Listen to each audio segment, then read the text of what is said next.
काफी धूमधाम से चीन ने अपने 124वें अरब डॉलर की विशाल योजना का ऐलान किया। हम एशिया और अफ्रीका में विशाल रास्ते, बंदरगाह, रेलवेज, हवाई अड्डे और विद्युत बनाएंगे। OBOR, one belt one road. मगर हिंदुस्तानी इससे खुश नहीं। चिंता है CPEC यानी चीन पाकिस्तान का आर्थिक गलियारे का एक हिस्सा, जो कि गिलगिट बलाचिस्तान से गुजरता है और जिस पर पाकिस्तान ने भारत से कब्जा कर लिया था, जिसे आज POK बुलाया जाता है। ये जमीन हमारी है। अगर हम CPEC को स्वीकार करें तो ये POK पर अपना दावा छोड़ने के बराबर है। एक रणनीति के तौर पर चीन के लिए CPEC का महत्व है। वह इससे मध्य पूर्वी से हर रोज 70 लाख बैरल तेल आयात जो करता है। फिलहाल ये सारा तेल भारत का पूरा चक्कर लगाते हुए मलक्का स्ट्रेट से होकर आता है, तब कहीं जाकर चीन पहुंचता है। जमीनी रास्ता इसे काफी छोटा और सस्ता बना देता है। इससे भी अहम बात यह है कि अगर अमेरिका के साथ टकराव होता है तो समुद्री रास्ते की नाकेबंदी चीन को घुटने टेकने पर मजबूर कर देगी। लेकिन अगर CPEC के रास्ते तेल आना जारी रहा तो फौजी खतरे से चीन निपट सकता है। चीन और हिंदुस्तान के बीच हिमालय पर्वतमाला की वजह से इतिहास में इन दोनों देशों का कभी एक दूसरे से ज्यादा वास्ता नहीं रहा। बहरहाल भारत की आजादी के बाद से ही दोनों देशों के रिश्तों में खिंचाव रहा है और 1962 में दोनों देश युद्ध भी लड़ चुके हैं।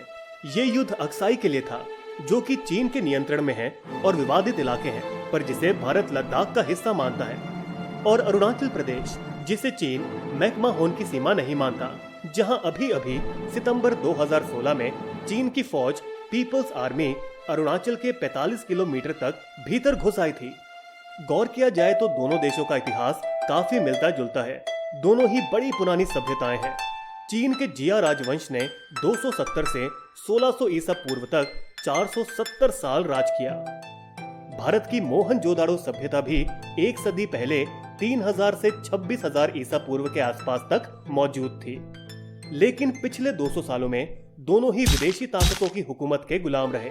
जहां 1839 के अफीम युद्ध के बाद चीन अंग्रेजों के हाथों हांगकांग गंवा बैठा, वहीं कोरिया तथा ताइवान 1895 में जापान के हाथों खुद को हार बैठे। ताइवान 17वीं शताब्दी को खुद को डच लोगों के हाथों पहले भी गंवा चुका है। भारत में भी 200 सालों से ज्यादा अंग्रेजों का राज था। हाल ही में दोनों ने अपनी खोई हुई ताकत फिर खोजी है। जहां एक तरफ चीन 80 और 90 के दशक में दुनिया की फैक्ट्री के तौर पर मशहूर हुआ, वहीं भारत ने टेक्नोलॉजी में अपना नाम बनाया। चीन भारत का सबसे बड़ा व्यापारिक साझेदार है। 2016 में दोनों के बीच दो तरफा व्यापार 70 अरब डॉलर का था, यानी अमेरिका 62 अरब डॉलर और संयुक्त अरब अमीरात 50 अरब डॉलर से भी ज्यादा। दोनों ही देश ब्रिक में शामिल हैं और दुनिया के दो सबसे उभरते बाजारों में से माने जाते हैं, और अब दोनों को विश्वास है कि उनकी बारी फिर से है। मगर चीन, जो ताइवान राष्ट्र को पहले से ही अपने से अलग नहीं मानता था, अब दूसरे देशों से भी अपराशित तौर से बर्ताव करने लगा है। वे दक्षिण चीन सागर में अपना दबदबा कायम रखना चाहते हैं। हाल ही में चीन ने विवादित स्प्रैटली द्वीपों पर कब्जा कर लिया। यहाँ उन्होंने मिसाइलों के लिए भूमिगत तहखाने और हवाई पट्टियां बना ली हैं, जिससे साफ तौर पर उनके सैन्य उद्देश्य जाहिर होते हैं।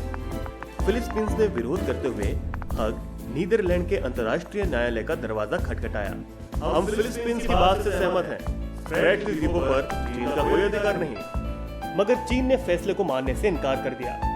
संयुक्त राष्ट्र में चीन ने बार बार अपने वीटो अधिकार का इस्तेमाल करके जाने माने आतंकवादियों को भारत को सौंपने से रोका। 1997 में अंग्रेजों ने अपने 99 साल पुराने समझौते का मान रखकर हांगकांग चीन को लौटा दिया। चीन ने इस मुहावरे के साथ द्वीप की आजादी को कायम रखने का वादा किया, एक राष्ट्र दो तंत्र, पर अब वह अपने वादे पर खरा नहीं उतर रहा है। वे दलाई लामा या तिब्बतियों को स्वतंत्र नागरिक के तौर पर स्वीकार नहीं कर रहे। सिक्किम, भूटान और नेपाल के साथ भी उनका सीमा विवाद है। जिस तरह चीन दुनिया के साथ एक चीनी नीति चाहता है, मोदी ने चीनी राष्ट्रपति से कहा, उसी तरह भारत के साथ एक भारत नीति को भी मानो। अपनी एक भारत नीति पर जोर देने के लिए भारत ने OBOR में भाग नहीं लिया, मगर इससे शायद चीन के आगे बढ़ने के मंसूबों पर फर्क नहीं आएगा। क्या आपको हमारी कहानी पसंद आई? तो आइए बन जाइए बिस्बो के दोस्त और सब्सक्राइब करके हमारे फ्री मेंबर बन जाइए और इस वीडियो को अपने दोस्तों के साथ शेयर करना मत भूलिएगा।